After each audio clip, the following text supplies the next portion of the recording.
नमस्कार, आप देख रहे हैं एनबी न्यूज़ 24/7 नीलम बोध के साथ। और साथियों, जिस तरह से लगातार जो बीटी एक्ट है उसको लेकर आंदोलन चल रहा है और आंदोलन का आज 45वां दिन है। और जिस तरह से आप देख पा रहे हैं, सुबह से शाम तक तमाम जो बहुजन समर्थक हैं वो अपनी बात को रखने के लिए यहाँ पर पहुँच रहे हैं, चाहे मैं उसमें नेता लोगों की बात करूँ या तमाम संगठनों की बात करूँ। और अभी थोड़ी देर पहले भी जिस तरह से धम्पत संघ है वो अभी यहाँ पर जो डीएम है उसको ज्ञापन देकर आया है। और अभी यहाँ पर अठावले जी पहुँचे हैं समर्थन देने के लिए इस आंदोलन को। अब देखते हैं कि उनकी तरफ से क्या गतिविधियाँ रहेंगी, क्या बात रहेंगी, क्या बात रखेंगे वो। भगवान बुद्ध की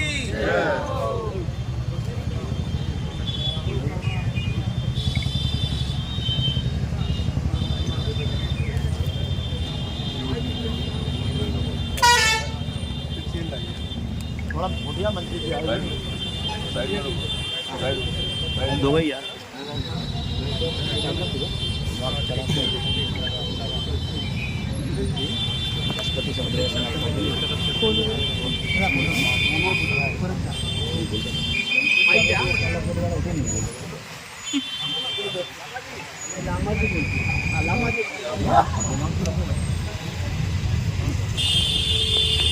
बाकी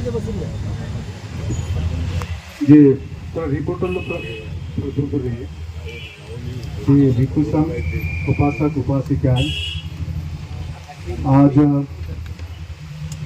हमारे केंद्र राज्य मंत्री सोशल जस्टिस एंड एम्पावरमेंट हमारे रामलाल अठावले जी आज ये हमारे 45वां दिन धरने का आज 17 दिन तक अनशन में थे।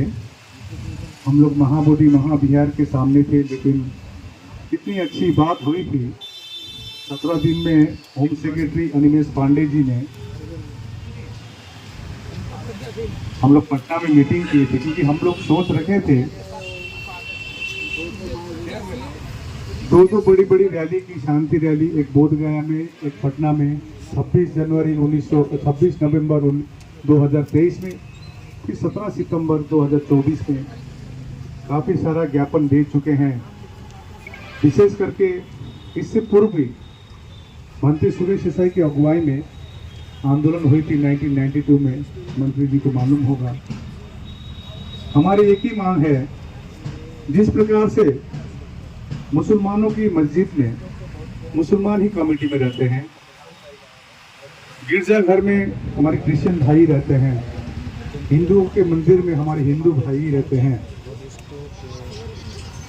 सिख की गुरुद्वारा में सिख रहते हैं, इसी प्रकार के एक बचा हुआ 84,000 जो स्तूप बनाए थे सम्राट अशोक ने। हमने अयोध्या के समय हम बौद्धों को मालूम थी कि अयोध्या साकेत नगर है और भगवान बुद्ध की अवशेष भी मिली थी, लेकिन हमारे जो हिंदू भाइयों की जो सेंटीमेंट थी, इमोशन थी राम मंदिर के, इसमें हम लोग भी हेल्प किए। हम लोग भी गए, एक ईंट भेजे, हम लोग चुप रहे। लेकिन महाबोधि महाविहार में ये जो बीटी एक्ट 1949 जो असंवैधानिक है, जो 26 जनवरी 1950 से पहले जो कानून है, अनुच्छेद 13 क्लियरली लिखता है ये शून्य है, लेकिन ये कानून अभी भी लागू है। थोड़ा प्लीज आप लोग थोड़ा शांत मेंटेन करें प्लीज। मंत्री जी को बात सुनने दीजिए, तो मंत्री जी भी बात रख पाएंगे। हम यही चाहते थे, प्लीज मेंटेन द पीस। ये तो हम जो 26 जनवरी 1950 से पहले का कानून है, अनुच्छेद 13 में क्लियरली लिखा है कोई भी कानून 26 जनवरी 1950 का पहले कानून नल एंड वॉइड है। लेकिन ये कानून चली आ रही है, उस परिस्थिति में ये कानून बनी थी होगी, कभी बौद्ध की उपस्थिति कम थी, जंगल थी, बहुत कारण हो सकती है, लेकिन 2025 तक वही कानून चली आ रही है। बीच में भंते सुरेश देसाई का आंदोलन हुआ था, सेक्रेटरी भी पहले नहीं मतलब बुद्धिस्ट नहीं हुआ करता था, बाद में उस आंदोलन के बदौलत सेक्रेटरी बुद्धिस्ट को रखा गया। हमारे साथ में Pragyasil Mahathero, he was the first secretary of BTMC. 2012 में भी रिट पिटीशन फाइल की गई भंते सुरेश देसाई ने। आज 13 साल हो गया, कोई सुनवाई नहीं है। तो हम लोग ने ये दो बड़ी शांति रैली की, काफी सारा ज्ञापन दिया। मैं मंत्री जी को देता हूँ। 17 सितंबर में पूरा डिटेल्स का दिया हुआ है। नेशनल माइनॉरिटी कमीशन के साथ 4 बार मीटिंग हुई। उन्होंने कहा था सचमुच ये कानून को निरस्त होना है। हम निश्चय प्रधानमंत्री से बात करेंगे, लेकिन अभी तक हम लोग इंतजार में हैं। मुख्यमंत्री जो नीतीश कुमार जी, उनसे बात करेंगे, अभी तक भी हम लोग इंतजार में हैं। सारे भारत से 26 नवंबर 2024 में हम लोग ने ज्ञापन दी प्रधानमंत्री को, राष्ट्रपति को, मुख्यमंत्री को, माइनॉरिटी मिनिस्टर को, नेशनल माइनॉरिटी कमीशन को। सर, क्या लग रहा है कई दिनों से आप यहाँ पर आए हैं, इस आंदोलन को देख रहे हैं, तो हमारे पास किस तरह से देख रहे हैं? क्योंकि अभी हम देख रहे हैं कि मंत्रियों का भी आना शुरू हो गया है। जो माघ पूर्णिमा से हम लोग अनशन में बैठे, नीलम जी, एक घूंट भी पानी नहीं पिया था भंते लोग ने। आज 45वां दिन है। ऐसा नहीं है कि ये जो मंत्री साहब आए हैं रामदास अठावले जी, ये कोई इस मूवमेंट के लिए नए व्यक्ति हो। इस मूवमेंट के लिए बहुत पुराने व्यक्ति हैं। मैं कहूँ कि इसी मूवमेंट के लोगों के वोट से जो है ये हमेशा जो है MP बनते हैं और मंत्री पद भी हासिल करते हैं।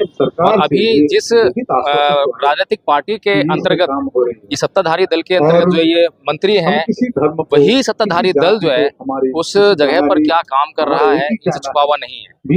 बोधगया मंदिर में जाकर गए होंगे, ये देखे होंगे। तो मुझे लगता है कि यहाँ पर आकर जो है इनसे पूछे, उससे बढ़िया ये है कि अपनी जाकर रिपोर्ट प्रस्तुत करें कि किस तरह से जो है वहाँ माँ बोधि गया टेम्पल में जो है एनक्रोचमेंट हो रहा है। वहाँ पर जो गर्भगृह है जहाँ पे भगवान बुद्ध की मूर्ति स्थापित है, बिल्कुल ठीक उसके सामने जो है शिवलिंग स्थापित करने की प्रयास किया जा रहा है जबरदस्ती।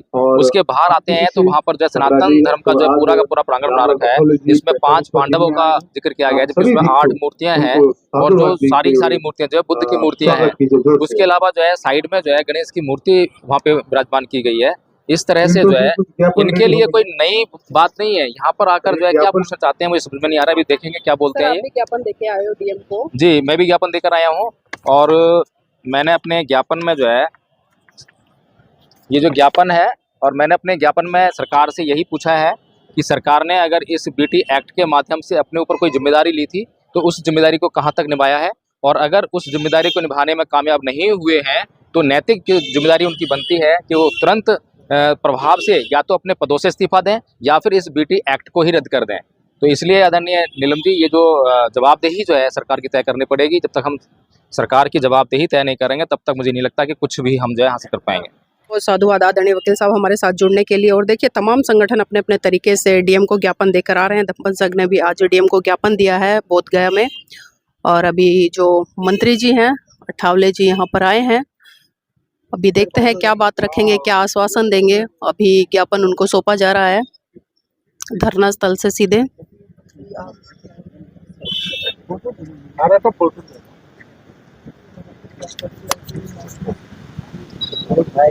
क्या चल रहा है?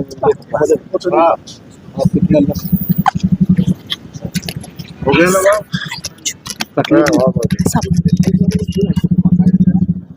धक्का मत के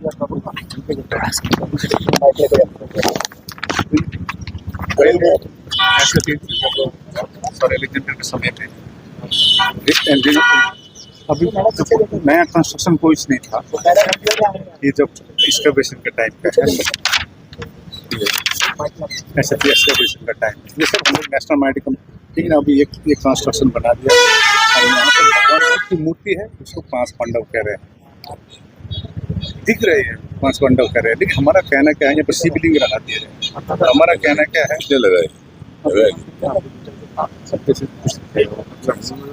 तो हमारा कहना क्या है कि इस कमेटी में पूरा बहुत जिस प्रकार के राम मंदिर का, जैसे वहाँ पर एक ब्राह्मण मेरे को बोल रहा था, हम लोग को 200 सालों से है यहाँ पर, हमने बाबरी मस्जिद में 500 सालों से थी।